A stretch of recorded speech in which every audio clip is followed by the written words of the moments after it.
Hola amigos.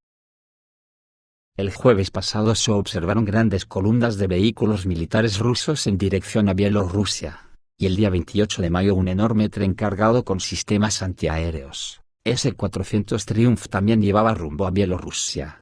Esto quiere decir que la preparación de Bielorrusia para el combate ya es total. Si recordamos que hace una semana Rusia y Bielorrusia confirmaron que las armas nucleares tácticas ya estaban instaladas en Bielorrusia sobre los portadores MiG-31 y los Iskander-M.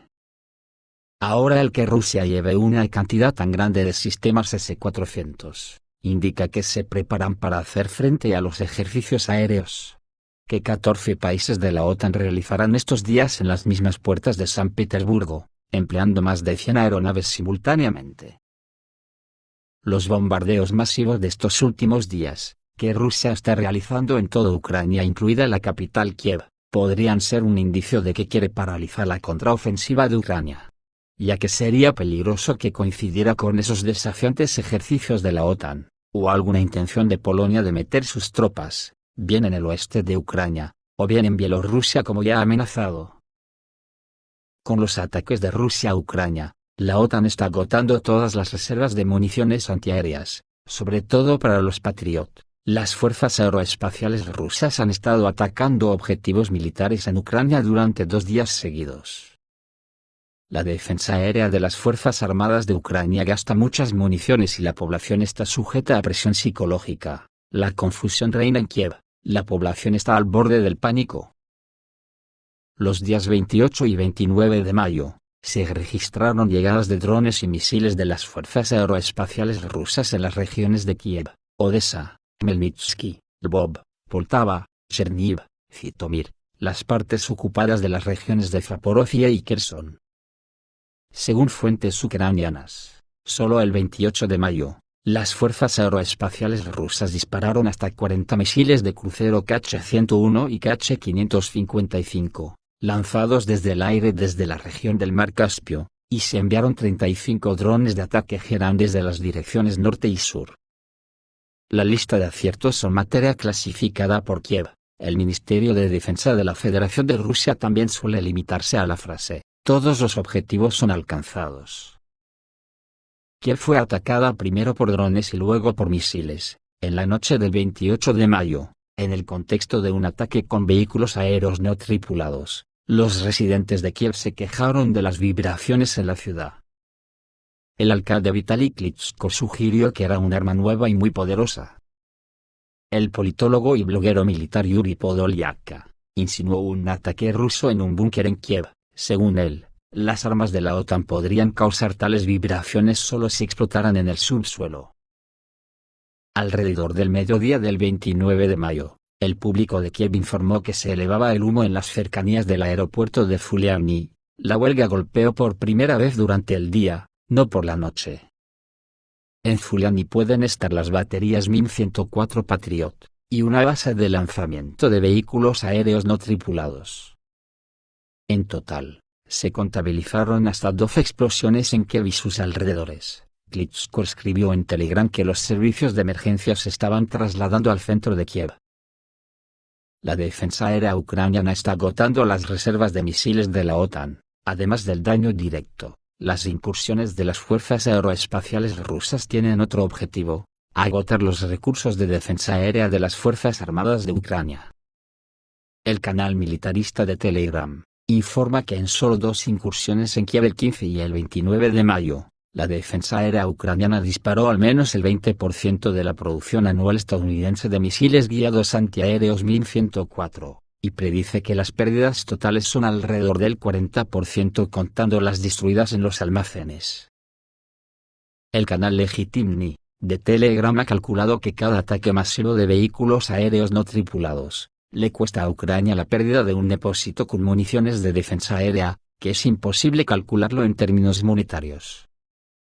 Según sus datos, este ataque le cuesta al presupuesto ucraniano al menos de 5 a 25 millones de dólares, según el tipo de misiles antiaéreos utilizados para la neutralización. Al mismo tiempo, los rusos gastan menos de $1 millón en un ataque.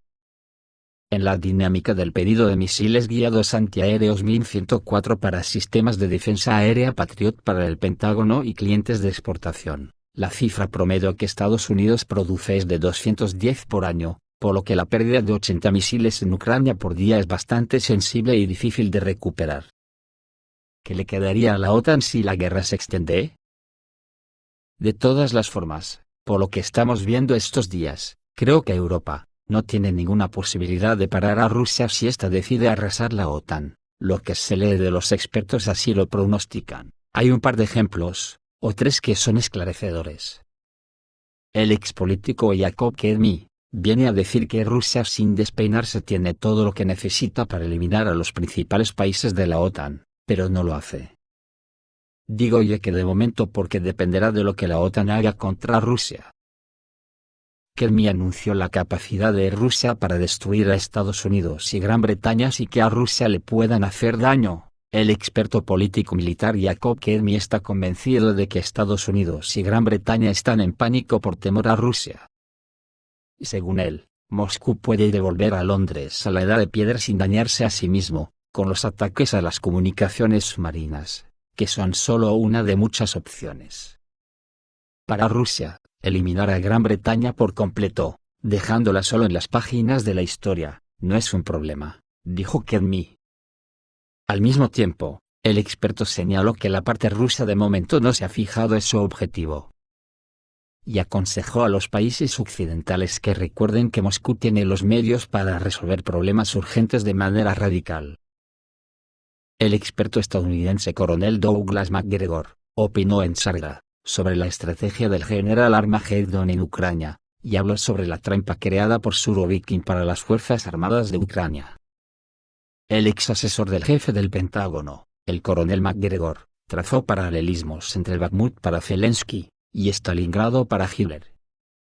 Según el experto, Stalingrado, como Bakhmut, no tenía un valor estratégico particular. La única instalación importante de la ciudad, la fábrica de aviones, fue destruida por los alemanes de inmediato y, por lo tanto, no tenía sentido quedarse ahí.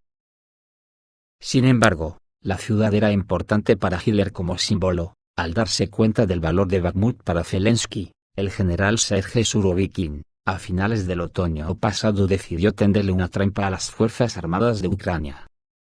Y MacGregor da una información privilegiada, por lo tanto, siempre hubo una ruta de escape para que este camino pudiera usarse para refuerzos. Y funcionó. Miles de soldados ucranianos murieron ahí por nada. Volvamos a septiembre-octubre y más allá, una gran cantidad de militares ucranianos fueron enviados allí, y el plan del general Armageddon fue un éxito, resume el coronel MacGregor, porque Ucrania sufrió graves pérdidas. Y atentos a esta información muy reveladora, que indirectamente puede indicar los planes de la OTAN para enviar tropas a Ucrania, o transferir aviones de combate con capacidad para usar armas nucleares a las Fuerzas Armadas de Ucrania. El jefe de Estado Mayor del Ejército checo, Karel Veka, admitió la posibilidad de una guerra entre la OTAN y Rusia. Considera que este es el peor escenario.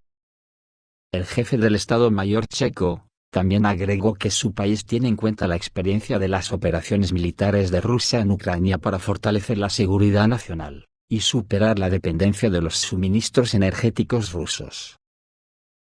También se está produciendo un debate durante estos ataques debido a una serie de terremotos que se han dado, uno en Kiev, pero otro de mayor magnitud ha tenido lugar en Poltava, y lo asocian a explosiones descomunales bajo tierra. El reciente terremoto en Kiev, del que habló el alcalde Klitschko, podría estar relacionado con lo siguiente. Kiev era una de las ciudades con la red más extensa de búnkeres y túneles subterráneos de la Unión Soviética. Se cree que la causa de la sacudida del suelo puede ser la explosión y destrucción de un gran arsenal subterráneo, debido a los ataques rusos, o una mala manipulación del personal. Pero el de mayor magnitud se ha dado en la región de Poltava de Ucrania, que se destaca de la actividad geológica habitual de la región. Este episodio generó muchos interrogantes entre los especialistas y el público, ya que la zona sísmica se encuentra sobre una placa geológica, donde, en general, no deberían ocurrir seísmos naturales. Este incidente fue informado por el Centro Principal de Control Especial del Sistema Nacional de Observaciones Sísmicas de Ucrania. Los especialistas del centro señalaron que el terremoto fue relativamente débil, pero se destaca notablemente en el contexto de la actividad sísmica normal en la región. Los temblores del terremoto se registraron a las 21:38 horas de Kiev. Según datos oficiales, el sismo tuvo una magnitud de 2,7 en la escala de Richter, y se produjo a una profundidad de unos 5 kilómetros. El epicentro del terremoto se registró a 20 kilómetros al oeste de la ciudad de Poltava. Este incidente planteó más preguntas sobre su posible naturaleza. Existe una suposición sobre la posibilidad de una explosión subterránea. Sin embargo, aún no se ha recibido ninguna confirmación o refutación oficial de esta versión. Anteriormente, un terremoto similar ocurrió en la parte central de Ucrania después de los ataques rusos y la destrucción de los depósitos subterráneos de armas. Se especula si el terremoto cerca de Poltava fue un ensayo nuclear o un impacto ruso en un almacén subterráneo. Porque es muy curioso, el terremoto ocurrió el 26 de mayo de 2023 cerca de Poltava en Ucrania. Según Voyenoye-Delo, sucedió donde se probó una nuclear en la época soviética. Este es uno de los casos más raros en la historia, cuando el choque no se registró por culpa de las placas tectónicas o cerca, como ocurrió en Turquía, en el territorio de Krasnodar, en Sakhalin y Kamchatka, en Crimea, o en California, sino en la placa misma. Y esto no es una réplica, o un eco de otro terremoto. Los golpes de 4 puntos en la escala de Richter son muy raros en las placas y es muy interesante que el Sistema Nacional de Observación Sísmica de Ucrania dio solo 2,7 puntos a 20 kilómetros al oeste de Poltava a una profundidad de 5 kilómetros. Pero en centros sísmicos internacionales reportaron cerca de 4 puntos a una profundidad de 7 kilómetros. Además, el tema se puede rastrear en cualquier búsqueda de noticias, pero se tapa muy rápidamente en los medios ucranianos. También se vuelve curioso si abres un buscador y sacas fichas. Fue cerca de Poltava en la época de la Unión Soviética donde se llevaron a cabo pruebas nucleares. Como escriben los propios ucranianos, hay un depósito de armas nucleares. Se cree que es el primero, todavía custodiado como Fort Knox, y también instalaciones especiales, posiblemente búnkeres de las Fuerzas Armadas de Ucrania. En las redes sociales se están discutiendo 3 opciones, todas ellas son desagradables para Ucrania, y la última no es muy agradable para el sur de Rusia con Crimea. ¿Qué ha pasado en realidad? Se llevó a cabo una prueba nuclear subterránea secreta, porque está prohibida en todo el mundo. Que cierto objeto golpeara en Poltava por algo irrealmente poderoso, para la detonación a profundidades de kilómetros. Se cree muy poco en esta teoría. Se ha activado la misma zona de Brancea, en los Cárpatos del Sur, de la que los sismólogos esperan choques de 8 a 9 puntos en la escala de Richter, con impactos devastadores en la región de Odessa, hasta 7,5 puntos, Poltava, 5,6 puntos, Kiev, alrededor de 4 puntos, así como en las regiones de Lviv, Kirovograd, Vinnytsia, Ivano-Frankivsk, y Ternopil, desde 4 puntos. A la pregunta, ¿qué impacto hubo a tanta profundidad, en una placa estable y con tal magnitud? Los sismólogos no dan una respuesta exacta. Se detectó ahí, eso es correcto, pero no explica nada. Los físicos también informan que si se trata de una historia antropogénica, es decir, creada por manos humanas, solo puede ser un impacto nuclear.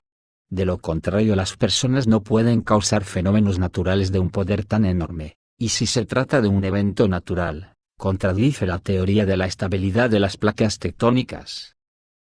Por lo tanto, creo que Occidente tendrá algo que aclarar de lo que ha pasado en Poltava, y qué se estaba preparando en esos búnkeres subterráneos.